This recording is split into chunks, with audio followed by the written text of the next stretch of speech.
ازيكم يا حبايبي؟ عاملين ايه؟ يا رب تكونوا بخير. اهلا بيكم في قناة مطبخ وافكار سونا. في فيديو النهاردة هنعمل مع بعض بانيه الفراخ او سكالوب الدجاج بأسهل طريقة، من غير كده ما نعدي على مراحل كتيرة وخطوات كتيرة. هي خطوة واحدة وهتطلع معانا احلى بانيه بالمنظر اللي انتوا شايفينه ده. لونه ذهبي من بره ومجرمش وكمان طري من جوه، والطبقة الخارجية بتكون ماسكة كده على اللحم. بالأمانة كده طريقة مفيش أحلى منها. لو جربتها مرة هتبطل تعمل أي طريقة عملتها قبل كده. بتتبيلة حلوة جدا وطعمها بيبقى تحفة، وكمان بالمنظر اللي انتوا شايفينه ده. فيلا بينا كده نشوف هنعمل البانيه التحفة ده مع بعض ازاي، واحدة واحدة. معايا نص كيلو من صدور الفراخ. انا كده حابة اعمله معاكم صحيح عشان اوريكم تقطعوه ازاي، ومش متوفر عندك المتقطع. معانا كمان نص عصير ليمونة، معلقة كبيرة من الخل، حوالي كده نص فنجان صغير من اللبن او اللبن الرايب او الزبادي. مش متوفر عندك ممكن تستغنى عنه. فنجان صغير من عصير البصل مع طماطم مع فلفل وثوم، كله انا فرماه مع بعضهم ومصفياهم واخدت منهم الفنجان الصغير ده. معايا كمان بالنسبة للتوابل بتاعتنا نص معلقة صغيرة من الملح والسبع بهارات، وكمان نص معلقة صغيرة من الزعتر، وربع معلقة صغيرة من الكمون والكزبرة والجنزبيل والفلفل الأسود. ولو حابين تضيفوا شطة تمام، بس أنا مش هضيف شطة لأن أنا عندي الفيجيتار حار فاستغنيت عن الشطة. الأول هنا هنقطع صدور الدجاج مع بعض. ممكن طبعا انتوا تشتروا البانيه متقطع وجاهز، لكن لو انت حابة تعملي من فراخ عندك، من صدر كامل عندك، فهتقطعيه زي ما انا هقطعه كده. اول حاجه بنشيل قطعه الفيليه اللي هي بتبقى الواحده دي، بتبقى قطعه. بعد كده يا اما تقطعيه بالطول او بالعرض، انا هوريكم الاتنين. اول حاجه ان انا هقطع قطعه البانيه كده كامله على بعضها. هسيب الصدر زي ما هو كده وبالسكينه تكون حاميه، واحط ايدي من فوق وبالسكينه كده واخد بقى في خط واحد زي ما انتوا شايفين، وزي ما انا عملت كده بالظبط هتطلع معايا قطعه البانيه بالمنظر اللي انتوا شايفينه. شايفين؟ متساويه، كلها سمك واحد. حاولوا ان هي ولا تكون رقيقه قوي ولا تكون سميكه، يعني تكون كده وسط بحيث يكون فيها لحم كده، وانتوا بتقطعوها بيبقى طعمها حلو. بنفس المنظر اهو بعمل معاكم، حاطه ايدي من فوق وبالسكينه وبمشي كده على اتجاه واحد لغايه ما تطلع معايا قطعه البانيه كامله بالشكل ده. ده لو انت عايزه القطعه كبيره بنفس طول الصدر بتاع الفرخه كله. تمام. بالنسبه للحته الاخرانيه دي بناخد من على القطعه السميكه كده وبمشي بيها بحيث اقطع منها قطعه وتبقى معايا قطعه تاني. كده قطعنا اول ناحيه من الصدر بالشكل ده، كلها قطع كبيره. طيب، القطعة التانية بقى لو انت حابة تقطعيها قطع صغيرة بحيث ترمي معاكي لكمية كبيرة وعدد كبير، هتقطعيها بالمنظر ده. برضو هنشيل قطعة الفليل الواحدة دي، بقيت كده معانا قطعة. وهمسك بقى الصدر وهقطعه بالعرض. شايفين؟ هبدأ اخده كده ترنشات ترنشات، ولا تكون سميكة ولا تكون رفيعة. ده لو انا عايز اعمل بحيث يديني كمية كبيرة وفي نفس الوقت برضو هيبقى حجم القطعة حلو كده، مش صغير ولا كبير. لان طبعا لسه هنحطها في البقسماط والتتبيله بتاعتنا، فالقطعه بتكبر معانا. تمام بالمنظر اللي انتوا شايفينه ده بالظبط. فقطع البانيه بقى بالطريقه اللي تعجبك، سواء كبير او صغير. حابه تشتريه جاهز متقطع طبعا بانيه برضو براحتك. حابه عندك صدر فرخه وعايزه تعمليه انت بانيه في البيت برضو براحتك. انا حبيت اوريكم الطريقه بحيث لو انت ما اشتريتوش من بره وحبيتي تعمليه في البيت. بعد ما خلصنا كل تقطيع كميه الفراخ بتاعتنا دي، كميه نص كيلو، والتتبيلة دي للمقدار نص كيلو. طبعا هتعملي اكتر هتضاعفي الكمية. هضيف كل المكونات كده في بولة على بعض، اللي هو بقى الخل والليمون وعصير البصل والتوابل بتاعتنا واللبن، كله مع بعضه. وبعد كده هقلبهم. بالامانة ريحتهم تحفة، يعني كده لو هتشموا معايا الريحة خطيرة. والتتبيلة دي كمان بتنفع لو هتشوي بيها فراخ او هتشوي بيها بانيه مشوي. تمام. طيب هحط بقى كل كمية البانيه بتاعتي في التتبيلة، وهدعكهم كويس خالص كده بالتتبيلة. لازم كده تلفيهم كويس في التتبيلة عشان كل قطعة تتشبع من التتبيلة بتاعتنا. ممكن تعمليه بالطريقة دي وتفرزيه في الفريزر وتطلعيه عند التجهيز على طول أول ما تبتدي تقليه. وممكن تعمليه من قبلها بساعتين أو من قبلها بليلة، يعني اللي يريحك. أنا هنا خليته حوالي كده ساعتين في التلاجة، وبعد كده هطلع كمية البانيه بتاعته وهنشتغل فيها. هنا بعد ما سبتها كده ساعتين وطلعت معايا بالشكل ده، هنجيب بقى بيضة، مش اكتر من كده، بيضة واحدة. ومش هحطها بقى وابتدي اخد قطعة قطعة واغلف وبعد كده احط في الدقيق وبعد كده البقسماط، لا. ربينا البيضة بتاعتنا بالشكل ده، هنزل بيها على كل كمية البانيه بتاعتي وهقلبهم كويس خالص بايدك برضو كده، ودعكين في بعض عشان كل قطعة من البانيه بتاعك تتغلف بالبيض.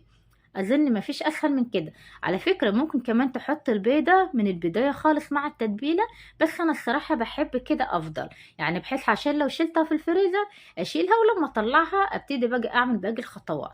هنا انا استغنيت عن الدقيق تماما، ما استعملتش دقيق. هبتدي هنا اجيب الفيجيتار بتاعي نص حامي على نص بارد وقلبتهم الاتنين مع بعض.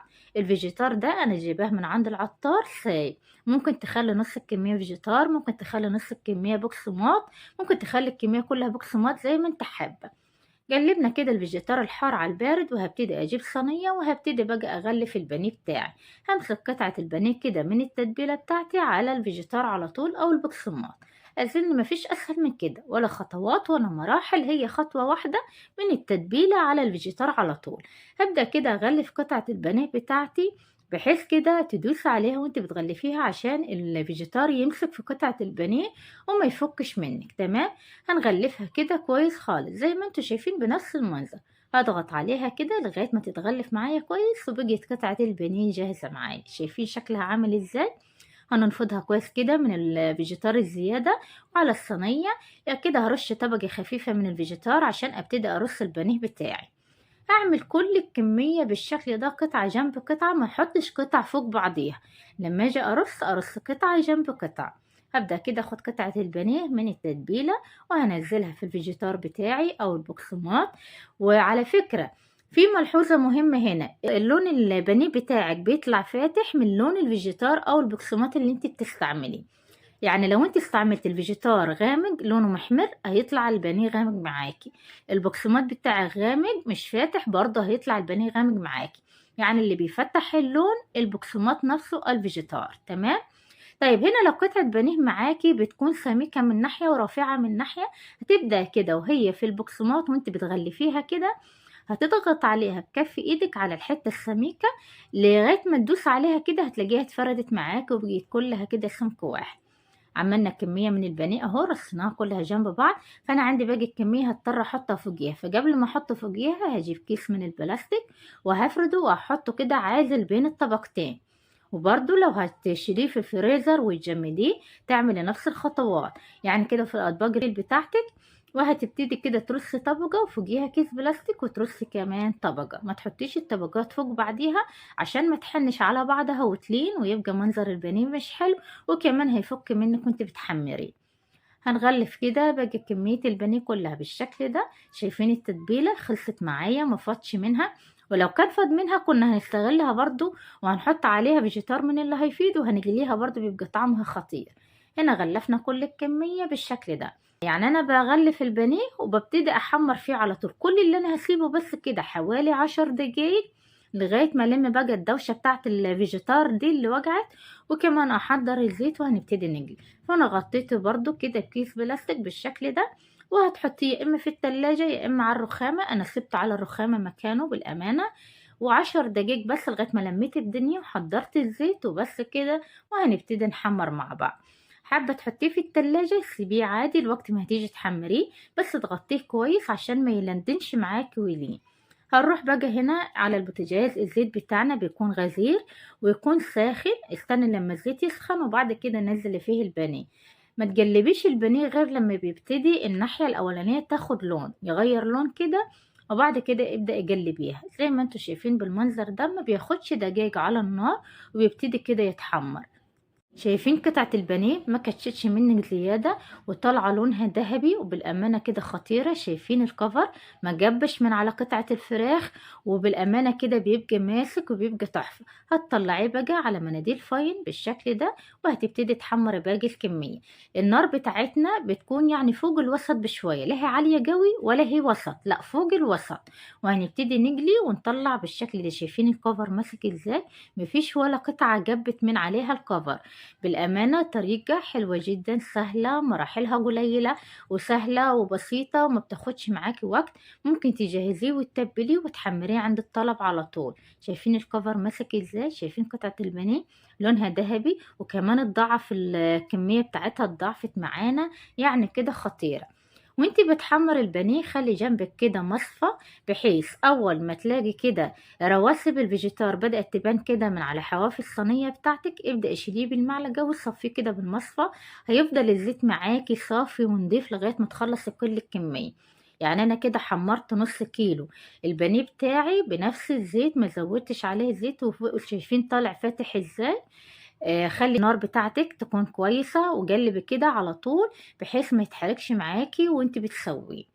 شايفين بالأمانة أنا سايبة الكاميرا قدامكم عشان مراحل التحمير تبان معاكم وتشوفوا الطريقة بالظبط، لأن ناس كتيرة بتشتكي إن البانيه بيطلع الطبقة الخارجية جابة كده، بيبقى فاصل بين الطبقتين بين اللحم وبين الطبقة المجرمشة، وكمان بيطرى بعد ما بتجليه. بالأمانة بالطريقة دي بيفضل البانيه مجرمش لغاية ما يخلص وتاكلوه. يعني هو ممكن يطرى بس لما يطول زيادة، يعني يقعد ساعة أو ساعتين، لكن انت هتحمريه على طول عند الأكل فهيطلع معاكي مجرمش وطعمه لذيذ ولونه ذهبي زي ما انتوا شايفين كده.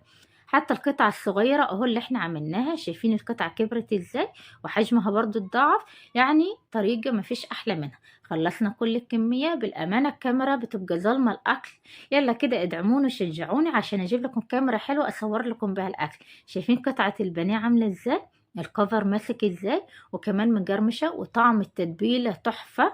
وشايفين الكفر ما بيطلعش لوحده، بيطلع بطبقة اللحم من تحت، يعني حاجة كده خيالية. لو عملتوا البانيه بالطريقة دي بالأمانة هتدمنوها وهتستعملوها على طول، مش هتعملوا بانيه غير بيها. احلى سكالوب دجاج بتعملوه بالامانه كده خطير. تعالوا كمان اقطع معاكم قطعه تكون سميكه كده واوريكم التسويه بتاعتها عامله ازاي. بصوا شايفين الكفر، شايفين ماسك ازاي، مفيش ولا حته طالعه كده ولا كده ولا بيفصل. الكفر مش بيفصل من قطعه البانيه، ماسك فيها جدا. يعني هتعملوه انتم مطمنين، هيشرفك لو عندك عزومه، لو عندك ضيوف، لو عايزه تعملي كده اكله سهله وسريعه هتعمليه بالطريقه دي. بالامانه كده حلوه جدا جدا. احلى طريقه ممكن تعملوها، لان انا الصراحه يعني في ناس كتيره بتشتكي عايزين طريقه سهله للبانيه. ممكن كمان تستغني في المراحل دي، تستغني عن اللبن، ممكن خالص تستغني عنه، ممكن كمان ما تضيفيش بيض وتعملي بالتتبيله اللي احنا عملناها على طول على الفيجيتار، هيديكي نفس النتيجه ونفس الطعم. احلى بانيه ممكن تعملوه باسهل طريقه. هنزين الطبق بتاعنا ونطلع البانيه كده على فرشه حلوه من الخضره وكمان رشه كده من فوق. بالامانه كده مفيش احلى من كده. احلى سكالوب دجاج ممكن تعملوه باسهل طريقة. وبس كده، ده كان فيديو النهاردة، ويا رب الفيديو يكون عجبكم. واستنوني في فيديوهات جديدة ووصفات جديدة مع مطبخ وافكار سونا. واللي ما عملش البانيه بالطريقة دي قبل كده يعملوه ان شاء الله يدعيلي. اشوفكم على خير. باي باي.